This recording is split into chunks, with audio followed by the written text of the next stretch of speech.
Tout organisme qui lance des marchés publics peut intégrer une clause d'insertion sociale dans son marché. Une collectivité, un bailleur, un promoteur privé. La clause d'insertion, c'est la disposition contractuelle qui permet de réserver des heures de travail à un public en insertion dans le cadre de la réalisation d'un marché par les entreprises. Dans la plupart des cas, un effort de 5% d'insertion leur est demandé. Pour cela, l'entreprise peut se faire aider de la maison de l'emploi pour rencontrer des personnes en recherche d'emploi éligibles à la clause d'insertion. Grâce au dispositif, un demandeur d'emploi peut intégrer une entreprise et découvrir ainsi un métier, se créer une expérience professionnelle ou appréhender le monde du travail. L'ensemble des donneurs d'ordre de l'arrondissement d'Oué ont systématisé cette démarche.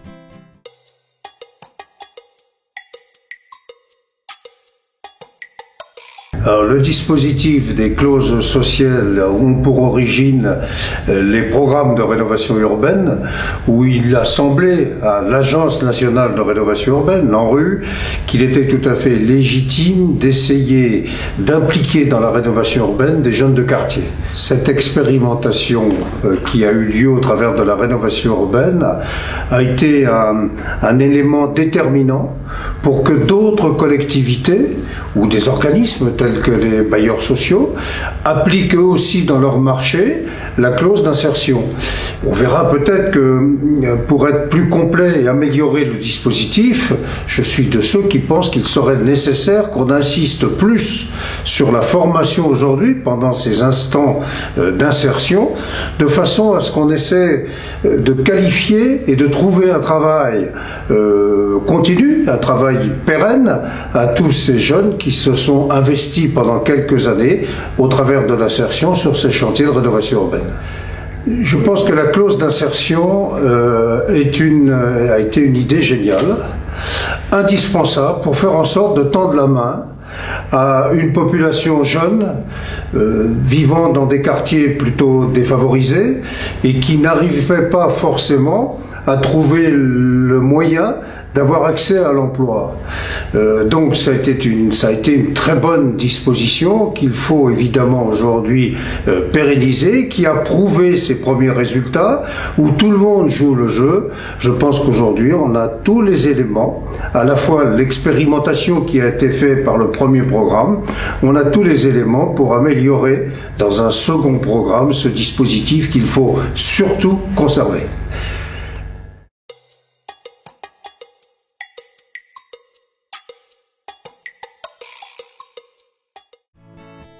Le Programme national de rénovation urbaine, PNRU, institué par la loi du 1er août 2003 pour la ville et la rénovation urbaine, prévoit un effort national de transformation des quartiers les plus fragiles.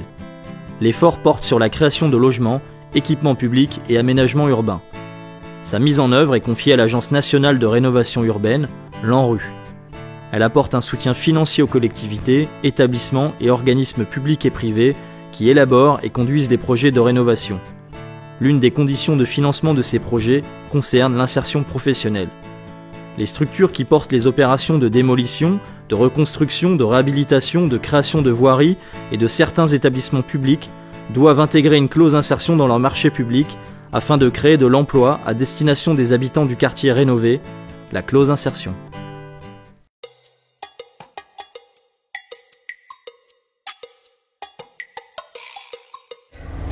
Donc les clés de la réussite reposent sur 3 éléments essentiels. Le premier, c'est en amont l'analyse de la faisabilité, d'introduire cette clause dans le marché public. La deuxième condition repose sur la qualité de la rédaction des pièces administratives dans ces marchés publics. La Maison de l'Emploi nous accompagne sur cette partie de façon très efficace. Et puis le troisième temps, c'est le suivi de l'entreprise qui a choisi de répondre à ce marché public pendant tout le déroulement des travaux. Je pense qu'il est possible d'aller plus loin dans la mise en œuvre de ce dispositif en utilisant notamment la clause du Code des marchés publics, l'article 1453, qui permet de définir comme un critère d'attribution du marché cette clause. Il ne s'agit pas de l'utiliser en termes quantitatifs d'heures, mais plutôt en termes de qualité de l'offre proposée par l'entreprise. Ce dispositif doit être géré à l'échelle d'un bassin d'emploi. Il est très important que l'ensemble des maîtres d'ouvrage harmonisent les conditions de lancement de ces marchés en s'appuyant sur les compétences de la Maison de l'Emploi. Et que chacun ait des procédures harmonisées permettant aux entreprises de répondre facilement afin de faciliter la mise en œuvre de ce dispositif qui est essentiel pour les personnes qui sont en difficulté en matière de recherche d'emploi et d'insertion dans le monde du travail.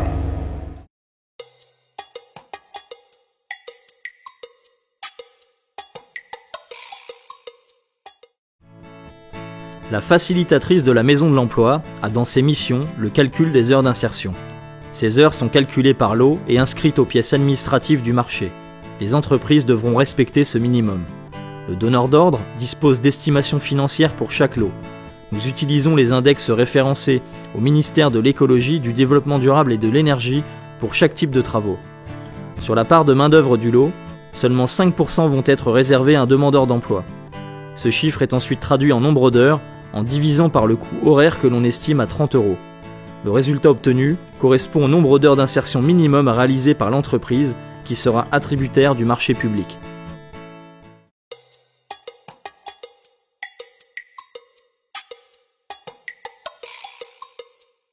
Au démarrage, pour nous, elle a été vécue comme une contrainte, notamment au niveau du temps et dû aux entretiens que nous avons dû passer afin de trouver du personnel.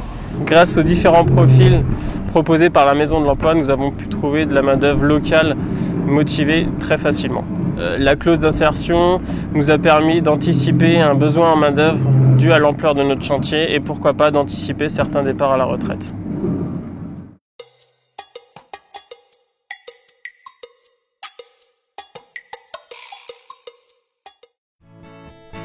Les entreprises attributaires d'un marché public avec une clause d'insertion sociale disposent de 3 possibilités pour mettre en œuvre la clause. Première modalité, le recours à la sous-traitance ou à la co-traitance avec une entreprise d'insertion. Une entreprise avec une finalité sociale qui propose à des personnes en difficulté une activité productive. Deuxième modalité, la mise à disposition de salariés, soit par une entreprise de travail temporaire d'insertion, une entreprise de travail temporaire classique, un GEC, groupement d'employeurs pour l'insertion et la qualification, ou par le biais d'une association intermédiaire. Enfin, troisième modalité, l'embauche directe par l'entreprise titulaire du marché via un CDD, un CDI ou un contrat en alternance.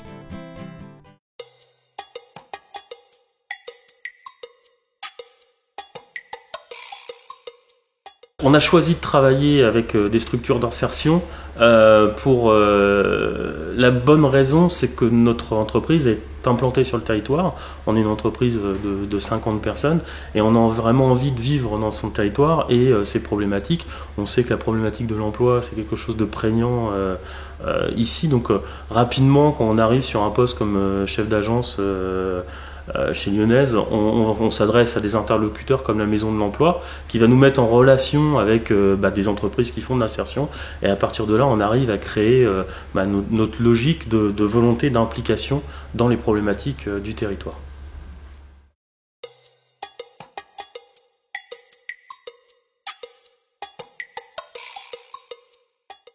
Donc Satri a pu profiter des clauses sociales d'insertion sur tous les marchés publics liés à l'environnement, puisque Satri est une entreprise d'insertion avec son champ de compétences et toutes les activités liées à l'environnement et petits travaux publics. Et notamment de pouvoir bénéficier des marchés de sous-traitance que l'on avait avec les grands groupes pour permettre d'une part augmenter les recrutements, de développer l'emploi sur le territoire de l'agglomération et puis d'être partenaire avec Dreux Entreprises et Développement et la Maison de l'Emploi pour favoriser l'emploi en insertion. Donc les chantiers de sous-traitance ont permis aussi aux grosses entreprises de pouvoir partager l'emploi, de pouvoir bénéficier aussi de travail d'insertion en déléguant ces petits travaux qui sont de la compétence de Satri. Le partenariat avec les entreprises m'ont permis aussi de permettre aux gens de développer leur champ de compétences, de travailler en partenariat avec les autres équipes et aussi d'avoir été détecté auprès de certaines structures et de bénéficier d'emplois tout d'abord en CDD puis en CDI par la suite, ce qui nous permet aussi d'avoir des résultats positifs sur l'emploi sur le territoire de l'agglo.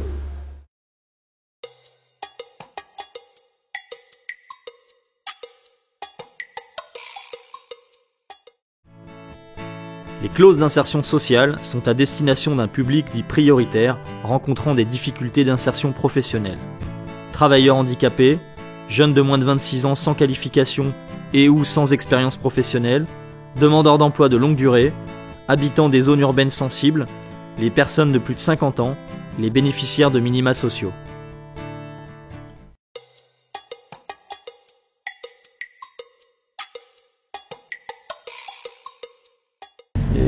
J'ai eu la possibilité d'avoir un entretien avec la société SARC. Et ça fait 4 mois et demi qu'on est là dans le chantier des Babichons de Dreux. Ils m'ont bien accueilli. J'ai fait la connaissance du groupe et c'est des gars sympas. Et parce que depuis que je suis là, ils m'ont bien aidé parce qu'au début, je ne connaissais pas trop le métier. Mais entre-temps, j'ai appris. En 4 mois, je suis devenu être poseur canalisateur. Et des fois même, je fais la pause quand le moment qu'il n'y a pas le poseur. Donc tout ça, je l'ai appris grâce au chantier. Les personnes qui me forment, c'est les collègues, le chef du chantier qui est derrière moi. Donc d'un coup, c'est eux-mêmes qui sont en train de me pousser. Donc ils me donnent la possibilité d'apprendre. Donc déjà, c'est important, quoi. Et là, ça va me donner aussi la possibilité de passer pour faire les CACES. Et ça, c'est quelque chose de plus pour moi.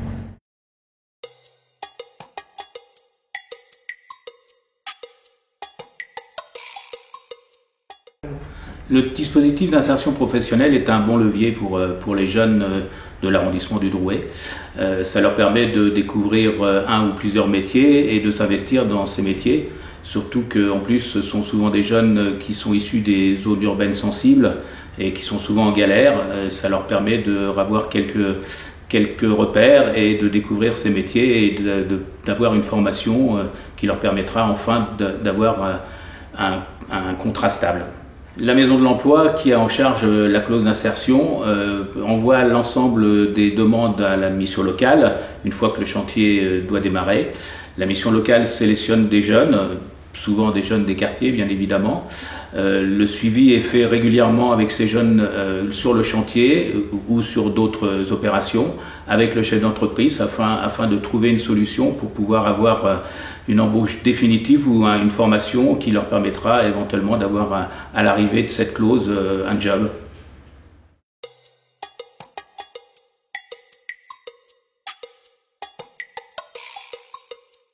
Donc, dans le cadre de la clause d'insertion, nous avons 2 modes de fonctionnement. Donc, nous contactons la Maison de l'Emploi, nous leur proposons des candidats pour vérifier leurs critères d'éligibilité ou nous demandons à la Maison de l'Emploi de nous proposer des candidats. Dans le cadre de la clause d'insertion, on avait besoin d'un électricien habilitable avec CACES Nacelle 3B. La conseillère en insertion nous a proposé la candidature de Monsieur Lefebvre, électricien qualifié. Cependant, M. Lefebvre n'était plus habilitable puisque sa formation était périmée et ne possédait pas le bon CACES. Donc ADECO a mis en place les formations requises pour accéder à la mission, ce qui a permis à M. Lefebvre donc, de réaliser cette mission dans le cadre de la clause d'insertion et au-delà, ces formations ont permis à M. Lefebvre d'accéder à d'autres offres d'emploi et ainsi d'enchaîner les différents contrats. ADECO, tout comme la Maison de l'Emploi, est très investie dans l'accompagnement, le suivi de ses collaborateurs intérimaires et donc nous travaillons à leur employabilité. Donc concrètement, nous avons des rendez-vous trimestriels où nous faisons le point sur les candidats, l'historique des missions ADECO, les compétences acquises au cours de ces différentes missions et s'il y a lieu, les formations qui ont été mises en place. La Maison de l'Emploi joue le rôle de guichet unique et coordonne l'ensemble des actions impliquées dans la démarche de la clause d'insertion. Elle conseille le donneur d'ordre dans le choix des opérations et de l'inscription des clauses dans ses marchés. Elle accompagne les entreprises dans la mise en œuvre de la clause insertion. Elle contribue à la promotion des structures d'insertion par l'activité économique et prend en charge les publics bénéficiaires de la clause orientés par les partenaires de l'emploi. Bref, la Maison de l'Emploi est au cœur du système conçu pour transformer les parcours d'insertion en emploi durable. Depuis 2006, la Maison de l'Emploi du Drouet collabore avec une douzaine de maîtres d'ouvrage qui ont généré plus de 204 000 heures d'insertion, dont 38 500 heures dans le cadre des opérations en rue, grâce à un réseau de 236 entreprises et 25 structures de l'emploi partenaires. Mais la clause insertion, c'est surtout 750 contrats signés et 420 bénéficiaires remis à l'emploi, dont 30% bénéficient par la suite d'un emploi pérenne ou d'une formation qualifiante.